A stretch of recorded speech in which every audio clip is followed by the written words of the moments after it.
Results of this conference as the beginnings of a permanent structure of peace, upon which we can begin to build under God that better world in which our children and grandchildren, yours and mine, the children and grandchildren of the whole world must live and can live.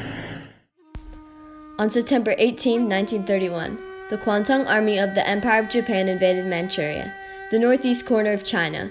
While claiming that the Chinese sabotaged the Manchurian Railway, which was then in Japanese possession, China soon appealed to the League of Nations, the only global peacekeeping organization at the time. And in response, the organization sent a delegation to Manchuria for inspection, only to give the information that Japan was wrong 1 year later. The League of Nations held a special conference in February 1933 to resolve the conflict in Manchuria, but it was powerless, and even when all delegations except for Japan voted in favor of the withdrawal of the Japanese army, no military operations nor economic sanctions were enforced. On September 1, 1939, the Army and Navy of Wehrmacht under Adolf Hitler invaded Poland when a German ship fired at the Polish grounds and 1.5 million German soldiers set foot on the territory of Poland. This marked the start of World War II on the European battlefield and a point of no return for the League of Nations. As two nations in the League of Nations abandoned their memberships in the organization by declaring war on the entirety of Asia and Europe with the Axis alliance, the League of Nations was proven ineffective and inoperative on its original intentions of global peace. Many nations threatened by the expansion of the two nations formed the Allies, which soon included the United States after Japan's bombing of Pearl Harbor and the Soviet Union after Germany's Operation Barbarossa. As the Allies and Axis met on all fronts, on the Asia-Pacific battlefields and the European battlefields, millions of soldiers and civilians, men and women, young and old, died under the fires of battleships, tanks, and bombing aircrafts. On June 12, 1941, the Allies sought to formally introduce a more sophisticated global organization that will replace the League of Nations, recognizing the growing casualties in the ongoing war. Later that year in December, the US President Franklin Roosevelt and the UK Prime Minister Winston Churchill coined the name United Nations in reference to the Allies in World War I earlier in the century and the Napoleonic Wars in the past century. In January 1942, 26 nations signed the Declaration of the United Nations, ending with a joint pledge to combat the Axis and maintain global peace. In the next 3 years, immense destruction spread throughout Europe, Asia, and Africa, and Nazi Germany established concentration camps across Europe, imprisoning European Jews and ruthlessly desolating human rights. It was in this era that political barriers of distrust among the nations emanated because of Japan and Germany's betrayal from the League of Nations. Psychological barriers in doubting global peace arose due to the devastation of World War II, and ideological barriers regarding the inaction of human rights escalated due to the casualties during the war and the Holocaust. It all came to an end in 1945 as the Allies sacked the city of Berlin and the United States bombed Hiroshima and Nagasaki. By then, the world needed a new workshop for peace. With the previously proposed United Nations and the Declaration of the United Nations, the organization officially came into existence on October 24, 1945. On that day, the UN Charter was formed, resembling the collective goal of 50 sovereign states. Made for the purpose of preventing future atrocities, the United Nations clearly established its stance in the opening charter. We, the peoples of the United Nations, determined to save succeeding generations from the scourge of war, which twice in our lifetime have brought untold sorrow to mankind, and to reaffirm faith in fundamental human rights, in the dignity and worth of the human person.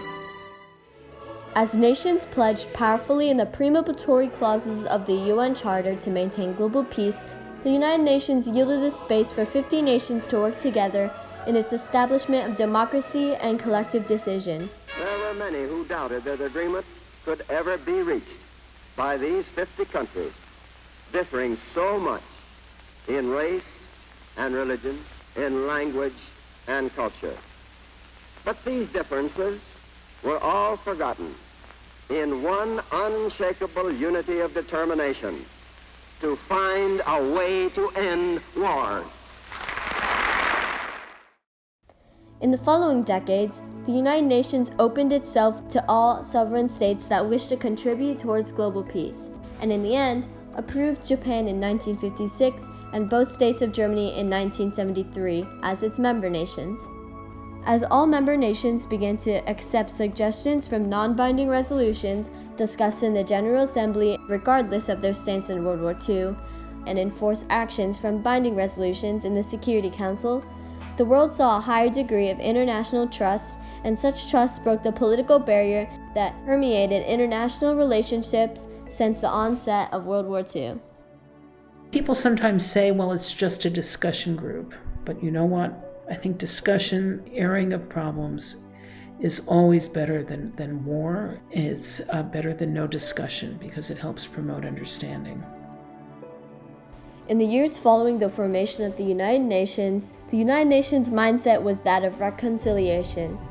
Of the numerous resolutions that the United Nations formed in its early stages, many were concerning global peace.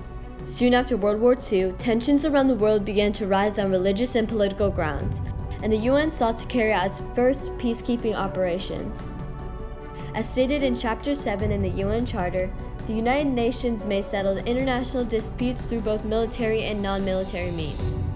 The first United Nations peacekeeping operation was the UN Truce Supervision Organization, mandated to monitor an armistice between Israel and its Arab neighbors in May 1948. This was a holistic view of peacekeeping that differentiated itself from the powerlessness of the League of Nations. The League of Nations emphasized disarmament and negotiation, and the United Nations adopted those techniques, but it added policies to hire military personnel that work for the UN to ensure that there are alternative solutions. Taking on a different peacekeeping stance, the formation of the United Nations gave way to more effective peacekeeping operations and broke the psychological barrier of mutual doubt on global peace. The United Nations at its formation was also determined to change ideologies of human rights along with its peacekeeping breakthroughs. During World War II, human rights were rare to be seen, from biological weapons to nuclear weapons, concentration camps to mass genocides. Lives of innocent civilians were taken away without mercy. On the most basic level, the human rights of civilians were abandoned, without freedom of speech, a chance to live, and yet there was no voice to support them.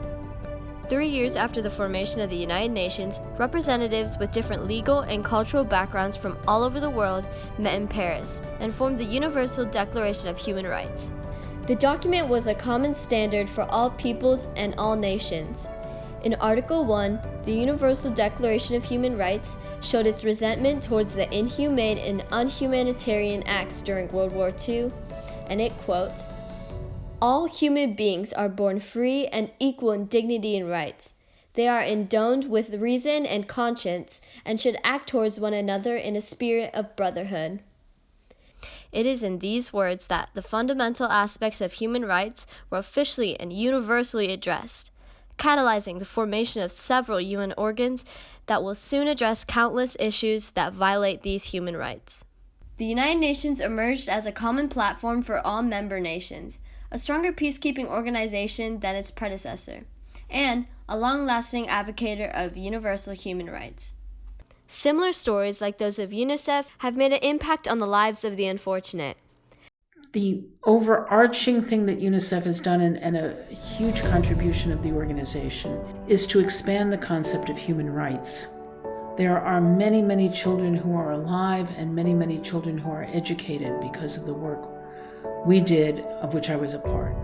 With the formation of the United Nations, a new era is approaching, one with rationally maintained international relationships, prospects of a peaceful society, and the utmost regard for human rights. No matter what ethnicity, color, religion, or gender, The International Committee had made a promise to uphold dignity and justice for all.